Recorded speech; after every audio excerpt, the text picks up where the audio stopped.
चले आगे, जरा कह दे या रसूल अल्लाह। तो वो बादशाह था, उसने अपने बेटे को पढ़ाने की ड्यूटी बुजुर्ग की लगाई। जब बुजुर्ग की ड्यूटी लगाई ना, सुने बहुत गौर से, पढ़ाते रहे पढ़ाते रहे पढ़ाते रहे, बच्चा जो है ना पढ़ गया, फारिग हो गया पढ़ लिख के।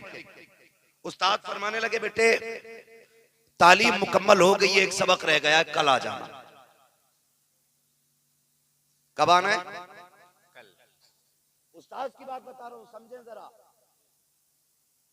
कहने लगे बेटे तालीम मुकम्मल हो गई है, एक सबक रह गया, कल आ जाना। शहजादा था, शहजादा था। उसने कहा हुजूर जरूर। बड़ा खुश था, आज फारिग हो गया, एक सबक रह गया, वो आज पूरा होगा, लेकिन ये सबक किताब से अलग है। जब पहुंचा, हुजूर बुलाया था, मैं आ गया। उस्ताद ने उठाई छड़ी और मारना शुरू कर दिया। न कुछ कहा न सुना, मारते रहे, थक गए। शहजादा था, रोता हुआ घर पहुंचा। बादशाह से कहने लगा अब्बा हुजूर मेरे उस्ताद को अपने दरबार में तलब किया जाए। कहा क्यों? कहा अब्बा जी उन्होंने आज मुझे बेहिसाब मारा है। बाप ने कहा कोई गलती की होगी? कहने लगा मुझे कोई गलती याद नहीं जो मैंने की हो, मैंने कोई गलती नहीं की। उन्हें बुलाइए, मारिए, वो बादशाह जरूर था, इंसान था। कहने लगा बेटे उस्तादों से हिसाब नहीं लिया जाता है, सुभान अल्लाह। जबकि पावर, फोर्स, ताकत, पैसा सब कुछ उसके पास। उसने कहा बेटे उस्तादों से हिसाब नहीं लिया जाता। आज तो फिर धनिया बन जाना तो दूसरों के लोंडों का भी हिसाब लिए घूम रहा, अपना लल्ला बगल में नहीं है, दूसरों पे हाथ रख रहा। क्या बात हो गई प्रधानी? हाफिज जी ने मारा ना, अभी जा रहा हूं। ये हालात है। वो बादशाह मुल्क का मालिक है। कहता बेटे बस कर, उस्तादों से हिसाब नहीं लिया जाता। उसने सोचा अच्छा कभी तो वक्त आएगा। वक्त गुजरा, बाप का इंतकाल हुआ, बाप की कुर्सी पे बेटा बैठ गया। शहजादा बाप की कुर्सी पे बैठा। उसने बैठते ही सबसे पहला हुक्म जारी किया, मेरे उस्ताद को गिरफ्तार करके मेरे दरबार में हाजिर किया जाए। क्या कहा उसने? समझ रहे हैं ना मेरी बात? जी जी जी, बोल सकते तो बोलिएगा। कहने लगा सबसे पहले मेरे उस्ताद को गिरफ्तार किया जाए, दरबार में पेश किया जाए। वक्त काफी गुजर चुका था, सालों साल बीत चुके थे। अब उस्ताद लाठी टेकते हुए बादशाह के दरबार में आए हैं। अल्लाह अकबर। शागिर्द कुर्सी पे बैठा है, करकती हुई आवाज में कहा उस्ताद साहब बड़े दिन से इंतजार था, आज तक बदला लेने की पावर में नहीं था, आज पावर में आया हूँ। मुझे सबसे पहले वो बदला चाहिए। मुझे बताओ तो सही मेरी खता क्या थी जो मुझे कूटा गया था, मेरा कसूर क्या था जो मुझे मारा गया था। उस्ताद ने कांपते हुए लहजे में कहा था शहजादे बात जरा सी है, एक सबक रह गया था जो तुझे पढ़ाना बाकी था, वो सबक मैंने पढ़ाया था। कब पढ़ा लेते? मारा किस लिए था? का यही तो एक सबक था। का मैं समझा नहीं हो? का सुन बेटे तुझे तो शायद याद नहीं था, लेकिन मुझे याद था। एक दिन तेरा बाप कब्र में जाएगा, तू इसकी कुर्सी पे बैठेगा, मैंने तुझे ये सबक पढ़ाया। बता मारे हुए कितने साल हो गए, कितने साल बीत गए जब मैंने तुझे पीटा था। का कई बरस बीत गए हैं। का पता तुझे याद रहा कि नहीं? कहने लगा रोज याद आता था कि तुमने बिना कसूर मारा है, बिना गलती के मारा है। कहने लगा आज तक नहीं भूला। उस्ताद कहते हैं यही पढ़ाना चाहता था, जब तू इस कुर्सी पे बैठे तो जुल्म ना करना, इसलिए कि अगर तू अपनी मार नहीं भूल सकता है तो बंदा खुदा की बारगाह में तेरे जुल्म को नहीं भूलेगा। वहां पर अगर किसी ने चिड़िया के साथ साथी की है उसका भी बदला दिया जाएगा। मैंने इसलिए मारा ताकि अपनी चोट को याद करके तू मखलूक की चोट को याद। सुभान अल्लाह। नारे तकबीर, नारे रिसालत, मसलके आला हजरत, उलमाए अहले सुन्नत, इस्लाहे मुआशरा कॉन्फ्रेंस हजरत अल्लामा मुफ्ती हम्माद साहिब किबला। नारे तकबीर, नारे रिसालत। बहुत लाजवाब जवाब सुना। शहजादा उठ के खड़ा हो गया, उठ के खड़ा हो गया। उस्ताद उस्ताद होता है, हमने क्या समझ रखा है खाली हमारे जैसा 4-5-6 फीट का इंसान बस? तुम नहीं जानते हो इस छोटी सी जात में रब ने कितना कमाल रखा है, कितना कमाल रखा है। अगर उस्ताद कह दे ना कि जा कभी मुसल्ले पे खड़ा नहीं हो सकता, नबियों के बाद दुआओं के मामले में सबसे बड़ी जात मां की है। कंफर्म है ना? इतना है कि नहीं कंफर्म? इतना बोलो। मगर इमाम अहमद रजा खान फाजिल बरेलवी अलैहि रहमत व रिजवान उस्ताद को मां पे भी मुकद्दम करते और कहते मेरे उस्ताद, माँ बाप, भाई बहन, अहले फुल्दो अशीरत पे लाखों सलाम। समझ गए इस बात को आप? मां अगर हाथ उठा दे फिर दुआएं खाली नहीं जाती हैं। फिर जिसको आला हजरत ने मां के आगे जिक्र किया के अगर उस उस्ताद का हाथ उठ जाए तो दुआएं खाली रहेंगी। मैं जानता हूं कई ऐसे लोगों को उस्ताद ने अगर कह दिया जा, कितना भी पक्का हाफिज है, उसने कह दिया जा कभी मुसल्ले पे खड़ा नहीं हो पाएगा, तो खड़ा नहीं हो सका। क्योंकि मुसल्ले पे खड़ा होना ये तेरी एनर्जी से ताल्लुक नहीं रखता, ये तेरे माइंड, तेरे जहन, तेरी पावर से ताल्लुक नहीं रखता।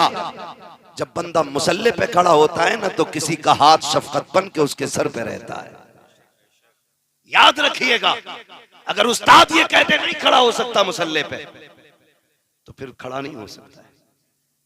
इसलिए मैंने कहा कभी उस्ताद का दिल ना दुखाना, कभी दिल ना दुखाना। दुआ क्या है? किसी का दिल खुश कर देना दुआ है और किसी का दिल तोड़ देना ये बद्दुआ है। किसी का दिल तोड़ देना बद्दुआ है। हमेशा अपने असातिज़ा की इज्जत कीजिए, एहतराम कीजिए, उनकी कदर कीजिए, उनसे प्यार कीजिए, उनसे मोहब्बत कीजिए। लेकिन एक अलमिया है, हम पीर साहब की गली में तो हर 6 महीने में चले जाते, लेकिन उस्ताद की गलियों में जाए हुए बरसों बरस बीत जाते, कभी याद नहीं आती। क्यों? हमें ये पता है ना कि पीर सब कुछ दे रहा है, लेकिन हमारा सबसे बड़ा पीर हमारे माँ बाप होते हैं। हमारे माँ बाप होते हैं। कल इंशाअल्लाह शब कद्र देखेंगे ना, इंशाअल्लाह सारे लोग शब कद्र आने वाली है। ऐसी रात है कि जिस रात में फरमाया गया कबीले बनु कल्ब की बकरियों के बालों के बराबर अल्लाह जहन्नमी लोगों को जन्नती बना देता है। सुभान अल्लाह, सुभान अल्लाह। वो रात आ रही। ये अलग मसला है कि इस रात में करना क्या है। हमने तो एक वो रोला लगा रखा ना, शोर शराबा, रत जगा रत जगा। हमारा जवान समझता कि जागना ही इबादत है, बस रात जाग के काट लेनी है। नहीं, ये जागने की रात नहीं, ये इबादत की रात है। ये इबादत की रात है। नौजवान ज्यादातर टंकी फुल कराएंगे, तेल की चाबी लगाएंगे, हुर हुर हुर हुर। एक सजदा बंदे ने नहीं, एक आयत कुरान की नहीं पढ़ी, टंकी भर के तेल फूंक दिया। सुबह कह रहा पूरी रात जगा इमाम साहब में। समझ रहे? पूरी बात, पूरी रात जागा था, 1 मिनट नहीं सोया। और बाकी जो बचते हैं वो क्या करते हैं? इधर कब्रिस्तान उधर कब्रिस्तान, जाया करो कब्रिस्तान, जाना चाहिए। उम्मुल मोमिनीन हजरत आयशा सिद्दीक़ा रज़ियल्लाहु ताला अन्हा, सच्चे बाप की सच्ची बेटी, पारसा बाप की पारसा बेटी, कहती है मैं जब शाबान की 15वीं शब में एक दिन मेरी आंख खुली ना, हुजूर बिस्तर पे नहीं थे। मैंने देखा, हुजूर नहीं तलाश किया, कहती मैंने जाके देखा हुजूर जन्नतुल बकी में मौजूद थे। हुजूर ने मुझे देखा, हुजूर अपने रब की बारगाह में इल्तिजा में मसरूफ थे, दुआ कर रहे थे कुछ। मुझे देख के कहने लगे आयशा क्या बात है? कहा हुजूर बिस्तर पे नहीं देखा, परेशान हो गई। फरमाने लगी तुम्हें क्या लगता है कि तुम्हारा महबूब तुम्हारे साथ ज्यादती करेगा, नाइंसाफी करेगा? उम्मुल मोमिनीन कहती या रसूल अल्लाह, मालिक है आप, जिस खातून के हुजरे में चाहे जा सकते हैं, हम कौन होते रोकने वाले? आप मालिक है हमारे। या रसूलल्लाह क्यों आए? फरमाया आज की रात ना अल्लाह आसमान दुनिया पर नुज़ूल जलाल फरमाता है और आवाज देता मांगो जिसे जन्नत चाहिए दी जाएगी, जिसे दौलत चाहिए मांग लो, जिसे इज्जत चाहिए मांग लो, जिसे शरफ चाहिए मांग लो, जिसे वकार चाहिए मांग लो, जो चाहोगे दिया जाएगा। खुदा की कसम, ये वो रात आती है जिसमें हाथ उठने की देर होती है, देने में देर नहीं। लेकिन इस रात में ऐसे भी लोग होते हैं जिन्हें इस रात में भी महरूम रखा जाता है। ऐसी रात में भी लोग महरूम रह जाते हैं। कौन लोग हैं? फरमाया गया हमेशा हमेश का शराबी, जो दायमी तौर पे शराब पीता है, शबे बारात में उसकी भी बख्शिश नहीं।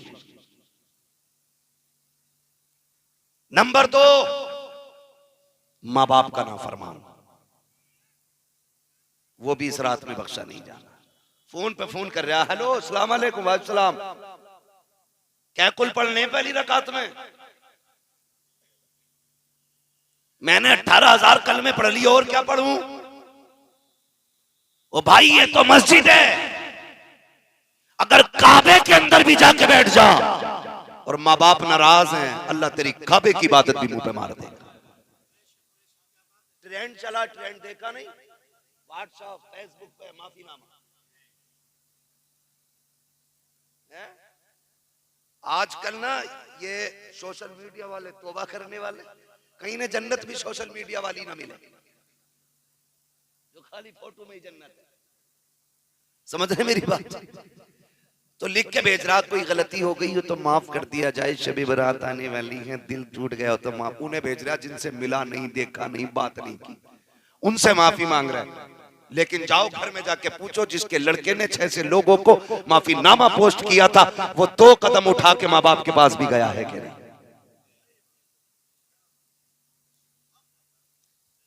जिनके पास रातों दिन रह रहा है, उनसे माफी मांगी? पूरी दुनिया में पोस्ट कर दे, और जिनके कदमों में रह के तूने उन्हें राजी नहीं किया, तो तेरी पोस्ट फजूल है। ये सिर्फ हवाई बातें हैं। मैं आपसे इतना कहूंगा, मस्जिद बाद में जाओ, पहले माँ बाप को राजी करना है। करेंगे इंशाल्लाह। अगर माँ बाप नाराज हैं तो शबे बारात में वो भी नहीं बख्शे जाने। और माँ बाप की बद्दुआ अल्लाह माफ करे, अगर माँ बाप के हाथ उठ जाएं तो फिर बेड़े गरक हो जाते हैं। एक बहुत बड़े वली गुजरे, माँ कहने लगी, माँ से कहते अम्मी मेरा जी चाहता मैं उम्रा करने जाऊं। माँ ने कहा नहीं बेटे, मुझे छोड़ के ना जा, तेरे बगैर कैसे रहना है, काम है मेरे। उसने सोचा उम्रा ही तो करने जा रहा हूं, और माँ उम्रे से रोक रही है। ये भी एक शैतान बैठा रहता दिमाग में, ये कौन होते रोकने वाले? हज तो बहुत बड़ी चीज है, चलो हज फर्ज है तो जाइए, लेकिन काबा देखेंगे, हरम शरीफ देखेंगे, ये ख्याल बंदे की नजर में रहता। माँ दवा के लिए तरसती रहती है, बेटा उम्रे पे उम्रे कर रहा। ये हमारे हालात है भाई। कहने लगे अम्मी मुझे जाना है। माँ ने कहा बेटे ना जा, तेरे बगैर कौन मेरा काम करेगा। उन्होंने हिसाब लगाया, ऐसा करते सफर को मुबारक बना लेते ताकि माँ की नाराजगी का भी एक सिला बदला मिल जाए। ख्याल किया कि मैं ऐसे जाऊंगा, सफर करूंगा तो रास्ते में ना कहते मैं 6000 रकात नफल नमाज पढ़ूंगा। हरम शरीफ पहुंचने से पहले 6000 रकात नमाज का इस तरीके से मैं हरम तक जाऊंगा।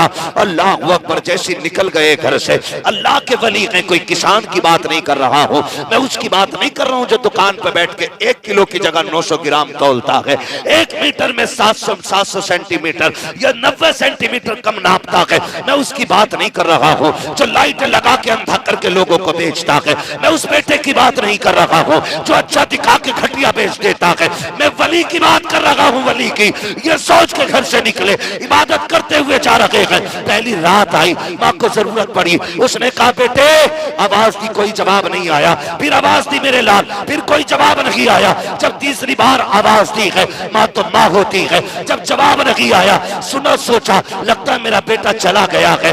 ये सोच के माँ ने कहा अल्लाह ये मेरी मर्जी के बगैर जा रहा है, सुन तेरे घर तक नहीं जाना चाहिए, ये तेरे घर तक तक नहीं जाना चाहिए। ये माँ के हाथ उठ गए थे। अल्लाह अकबर। जैसी इतना माँ ने कहा है, ये तो रास्ते में ठहर करके एक बस्ती में नमाज में मसरूफ थे, इतने में बस्ती में शोर हो गया, चोर आ गए हैं, चोर आ गए हैं। लोग तलाश करने दौड़े, मस्जिद की गली से चोर गायब हुआ। मस्जिद के अंदर लोगों को ख्याल आया हो सकता है चोर मस्जिद के अंदर हो। ये सोच के अंदर गए, जाके जनाब को सजदे में पाया, उठाया, कहा कि जालिम तू झूठ कर रहा है, सजदा चोरी करके आया है, सजदे का बहाना बना रहा है। उठा करके काजी की बारगाह में पेश किया गया, अदालत में पेश किया। कहा ये वो चोर है जिसने सजदे को बदनाम करने की कोशिश की है, ये वो चोर है जिसने सजदे को बदनाम किया है। बादशाह के हुक्म के मुताबिक अदालत लगी, काजी को बुलाया गया। कहा तुम बताओ इसकी सजा क्या है। जिस चोर ने सजदे को ढाल बनाया हो,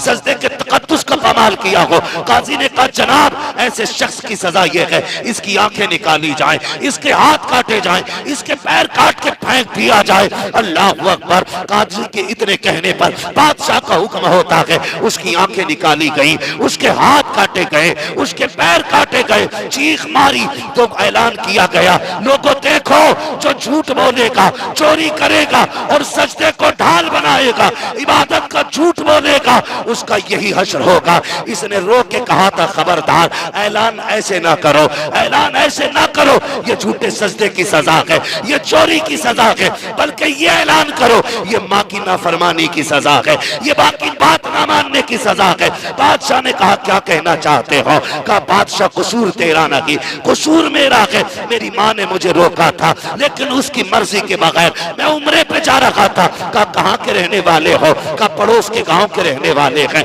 लोगों में खलबली मच गई, हमने इसके हाथ काट दिए, ये तो बड़ा पारसा बंदा है, अल्लाह का वली निकला, हम तो इसको नाम से जानते थे, आज हमने इसके साथ क्या कर दिया। सोचने लगे पता चल गया बस्ती वाले चढ़ाई कर देंगे। कुछ लोगों ने फैसला किया इसको रात में उठा करके इसकी बस्ती में फेंक दो ताकि पता न चले ये किसने किया है। अल्लाह अकबर। उठा करके बस्ती में फेंक दिया गया। फिर एक रात माँ को बेटे की याद आई। माँ तो माँ होती है, वो कुट्टी दिल के अंदर कहती मेरे मालिक मैंने बद्दुआ कर दी थी वो तेरे घर तक ना पहुंचे। ए मेरे परवरदिगार मुझे बेटे की याद आ रही है, मेरी मुलाकात मेरे बेटे से करा दी जाए। अल्लाह अकबर। इस दुआ के बाद जैसी माँ ने कदम निकाला, बाहर कोई कह रहा था है कोई जो मुझे भूखे को खाना खिला दे। आज मैं इतना बेबस हूँ, भूख से तड़प रहा हूँ, कोई तो खाना दे दे। आंखें तो जा चुकी थी, इसे तो ये नहीं पता था बस्ती कौन सी है। अल्लाह अकबर। खातून की आवाज आई कि आजा दरवाजे पे भीख ले जा। कहते मैं कैसे आऊं, मेरे पैर नहीं हैं, कट चुके हैं।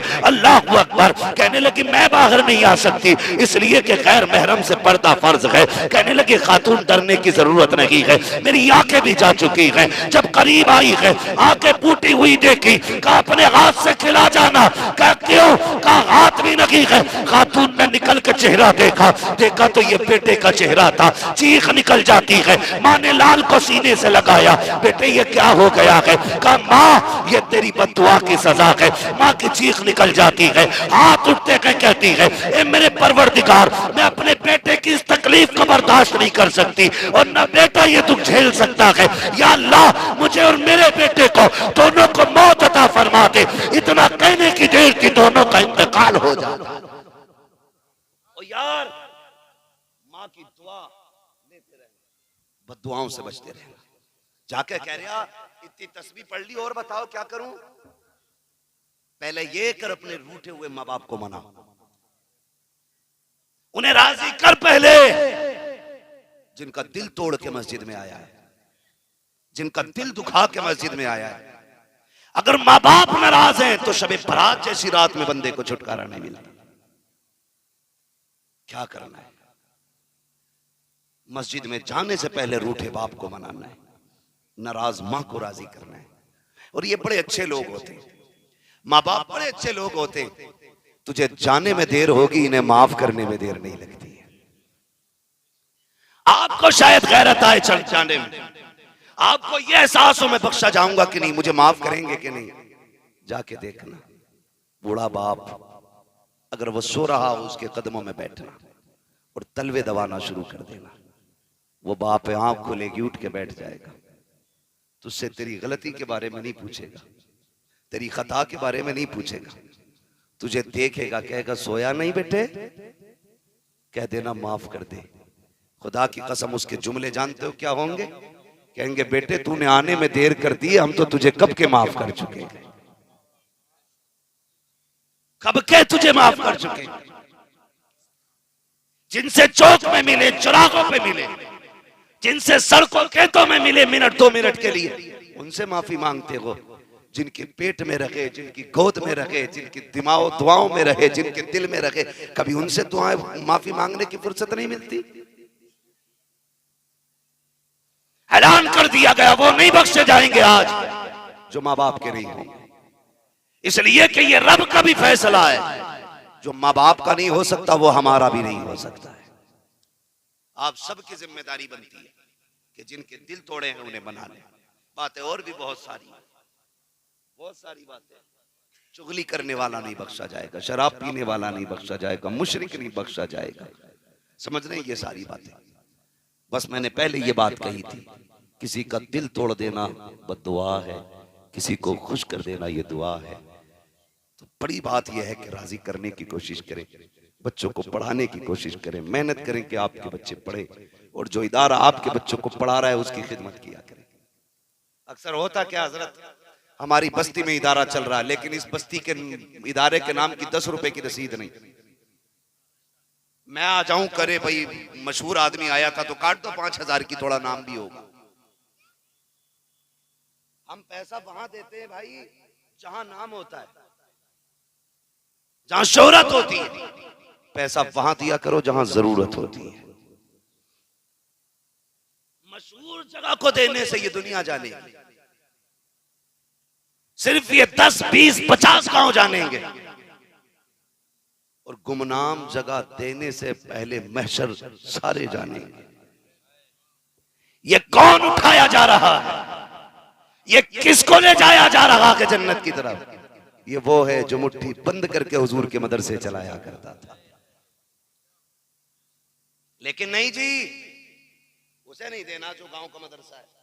रामपुर वालों को दे देंगे, मुरादाबाद वालों को दे देंगे, बरेली वालों को दे देंगे। क्या नाम है इस बस्ती का? मजरा बहादुर को नहीं देंगे। यहां का मौलाना नहीं। मुझे बताओ, हैरत होती है अपने अपने नजरिए लोगों के, अल्लाह जाने की सोच पे क्या बात करते हैं।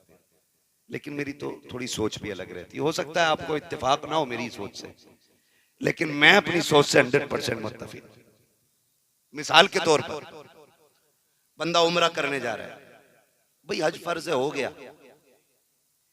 अब तो उम्रा भी एक फैशन बन गया, एक विजिट है, छुट्टी का। किधर जाने का है? भाई मदीना शरीफ चलना है, वहीं रमजान में रहेंगे और फिर आ जाएंगे। मैं सफर की मुखालफत नहीं करता। अल्लाह अकबर अपने कदम और ये खाके पाक हजरत मलाइका को जहां वज़े सर की है, हम उस जमीन का एहतराम करते हैं। लेकिन इतनी गुजारिश जरूर करते हैं, अगर आप 2-4 बार जा चुके हैं तो हर बार उम्रा न जा करके किसी रमजान में उस पैसे से किसी गरीब की इफ्तारी का इंतजाम कर दें। हम हरम शरीफ गए, हमने जमजम पिया, हमने खजूरें खाई, मीज़ार, मुज़दलिफा, ये सारी चीजें हमने की। लेकिन बता, तेरी खुशियां गरीब की उस खुशी को लग सकती हैं कि जब उसने दस्तरखान पे खाली पानी से बच्चों की इफ्तार का इंतजाम किया और तेरी तरफ से खजूर और फल पहुंच गए, उस वक्त जो गरीब को खुशी होगी, पता तुझे जमजम पी के वो खुशी होगी? हम तो जमजम भी प्यास बुझाने पीते हैं, ये सच्ची बात है हज़रत। हम जमजम प्यास बुझाने की नीयत से पीते हैं। मजा तब आता है जब जमजम गुनाह मिटाने की नीयत से पिया जाए। और लोग कहते बड़ा पीरों के खिलाफ रहता ही, पीर चढ़ते नहीं ना नजर में। मुरीद कह रहा मेरी तरफ से चल लो, कि चल फ्री फंड गई तो उमरा ले चल, ये भी ठलुआ बैठा पीर भी है, वही वाला बारे सैखर है।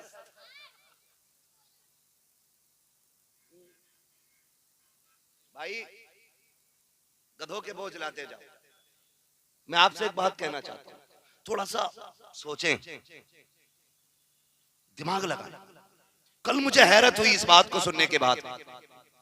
सरकार उवैस में साहब क़िबला फरमाने लगे, मेरे पास कुछ लोग आए, कहने लगे हुजूर, 20-25 साल पहले की बात, कहने लगे हुजूर हमारी तरफ से उम्रा करने चले। मैंने पूछा कितना खर्चा लगेगा? कहने लगे 35-36 हजार। कहने लगे उससे पहले एक बंदा मेरे पास बैठा था, वो किसी के मकान जमीन में छप्पर डाल के रहता था, गरीब था और चप्पल फेरी पे बेच के गुजारा करता था। जमीन के मालिक ने उससे कहा भाई खाली कर दो, हमें बनाना है। हजरत फरमाने लगे जिसकी जमीन थी वो मेरा मुरीद था। तो वो गरीब आके कहने लगा हजरत आपका मुरीद है वो, आप कह दीजिए तो मुझे कुछ दिन और रहने की मोहलत मिल जाएगी। मैं 100-200 रुपए कमाता हूं और एक महीने में मैं इसको 100 रुपए किराया देता हूं। हुजूर आप कह देंगे ना तो मुझे थोड़ी मोहलत मिल जाएगी। कहते मैं मकान मालिक जमीन वाले से कहने लगा भाई रहने दो। उसने कहा हुजूर हम तो किराया भी माफ कर देते हैं कभी कभी, लेकिन मसला ये बेटे की शादी करनी है, जगह तंग पड़ रही है, जगह तंग पड़ रही है, इसलिए मकान बनाना, इसलिए खाली करने को कह रहे हैं। कहने लगे उसने इतना कहा ना तो वो गरीब रो रहा था। इतने ये उम्रे वाले लोग आगे मेरे पास। मैंने कहा तुम बताओ उम्रा क्यों करा रहे हो? कहा तमन्ना ये है आपको साथ हुजूर के रोजे पे लेके जाएं। कहने लगे जाओ, जिस पैसे से तुम मुझे उम्रा कराना चाहते हो ना, इस गरीब को उस पैसे की जमीन खरीदवा लो। कहते मैं तुम्हारे साथ उम्रे से इतना राजी नहीं होऊंगा जितना गरीब की जमीन खरीद जाने से राजी हो जाऊं। दीवाने की नजरों को जहां देख रहा है, दीवाना खुदा जाने कहां देख रहा है। कहने लगे मैंने कह दिया जमीन खरीदो। कहते जब जमीन जहां प्लाटिंग होती थी उन्हीं में से एक बंदे ने जमीन उसको दी 16,000 में। बोले सुभान अल्लाह, जोर से, मुंह के फूल ना झड़ जाएं आपके, जोर से बोले 16,000 की जमीन। कहने लगे फिर जो पैसे बचे उसमें से कुछ ईंटें मंगाई, कुछ टीन मंगाया। कहने लगे घर बसा दिया उसका। कहने लगे जब कुछ दिन बाद वो पलट के आया, कहते जब आया था तो सांस का भी मरीज था, कमर झुकी थी। अब जब पलट के आया था ऐसा लग रहा था कोई मर्ज ही नहीं लगा है और मुस्कुराता हुआ आ रहा था। जब मुस्कुरा के आके बैठा दोबारा से उम्र में जवानी के रंग नजर आ रहे थे। बेफिक्र बंदा कितनी शान से जीता है। कहते मैंने कहा ओ बताओ यार, तुम्हारे उम्र को देख के क्या हुजूर इतने राजी होंगे जितने गरीब की मुस्कुराहट को देख के हुजूर राजी होंगे? नारे तकबीर, नारे रिसालत, मसलके आला हजरत हजरत अल्लामा मौलाना मुफ्ती हम्माद रिज़ा साहिब क़िबला, मदरसा जामिया गौसिया रज़विया, इस्लाह मुआशरा कॉन्फ्रेंस। नारे तकबीर, नारे रिसालत। तो कोई काम दिखावे का नहीं करना है, काम अल्लाह और उसके रसूल के लिए करना है। आपकी ज़कात है, उश्र है या कुर्बानी का जो भी मामला है वो अपने महबूब इदारे को दो जो आपके हर वक्त काम आता है। मैं भी अगर आऊं तो कहो कि पहले जरूरत अपने इदारे की पूरी की जाएगी, उसके बाद जो बचेगा फिर आपको दिया जाएगा। यह आपकी हमारी सबकी जिम्मेदारी बनती है, आपकी और हमारी सभी की जिम्मेदारी बनती है। हमारे घर में एक स्क्रैच आ जाए ना, हमारे घर में एक स्क्रैच आ जाए ना तो पेंटर को बुला के चमकाया जाता, भाई धब्बा अच्छा नहीं लग रहा है, हमें अपना घर इतना प्यारा है। तुम देखो ये मदरसा ही है ना, इसमें तुम्हें प्लास्टर दिख रहा है? मुझे तो नहीं लग रहा है कि होगा। हम अपने घर को हर एतबार से चमकाते हैं जिसको चमकाने में कोई नतीजा नहीं है। और हुजूर के घर में अंधेरा पड़ा रहे, बेरौनक हो रहे, कोई नतीजा नहीं। मैं कहता हूं जहां 10,000 या 20,000 अपने घर में लगाते हो उसमें 2,000 उठा के मदरसे में दो। कहो पहले इस पैसे से मदरसे का काम करो फिर हमारे घर का काम होगा। फिर मरने की देर होगी, कोई हाथ उठाए ना उठाए, हुजूर तेरी कब्र को चमकाने के लिए मदीने से तशरीफ ले आए। इस इदारे ने आपकी बेटियों को भी तालीम दी, बेटों को भी तालीम बख्शी है, इसलिए आपकी जिम्मेदारी बनती है आप इदारे का ख्याल करें। क्या राय है, इसका प्लास्टर होना चाहिए कि नहीं? होना चाहिए कि नहीं? ऐसे देख रहे हैं उस नौजवान को मुड़ के जैसे तुम्हारी बुनियादें उखेड़ने की बात कर दी है उसने। बोलो होना चाहिए कि नहीं? हमारे घर से पहले मदरसा है कोई जो सबसे पहले उठ के इस इदारे के लिए खड़े होकर ऐलान करे अपनी तरफ से? मेरी तरफ से कोई कैद नहीं है किसको कितना देना है। जियो मेरे लाल, सलामत रहो। सबसे पहले जवान ने बात की है, 1000 रुपए मेरे भाई ने पेश किए। क्या नाम है बाबू आपका? यासीन भाई की जानिब से 1000 रुपए माशाल्लाह। क्या नाम है भाई?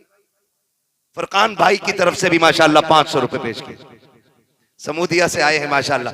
अब बस्ती वालों को थोड़ी सी गैरत आनी चाहिए, बाहर के लोग चल के हिस्सा ले रहे हैं। उम्मीद करता हूं इंशाल्लाह बस्ती वाले भी आगे बढ़ेंगे माशाल्लाह। मेरे भाई जिसके पास ना हो वो लिखा दे। वो काबी रूह जब बेदार होती है जवानों में, नजर आती है उनको अपनी मंजिल आसमानों में। जिस कौम का जवान बेदार होता है ना, फिर वह कौम कमजोर नहीं हुआ करती है, वह कौम पीछे नहीं रहती है। सबसे पहले जवान उठाए ना माशाल्लाह। टेंट वाले अक्सर टेंट वाले लेने आते हैं, ये टेंट वाले देने आए हैं। अल्लाह बरकत अता फरमाए माशाल्लाह। माशाल्लाह हमारे भाई, मैं उम्मीद करता हूं इंशाल्लाह आप सारे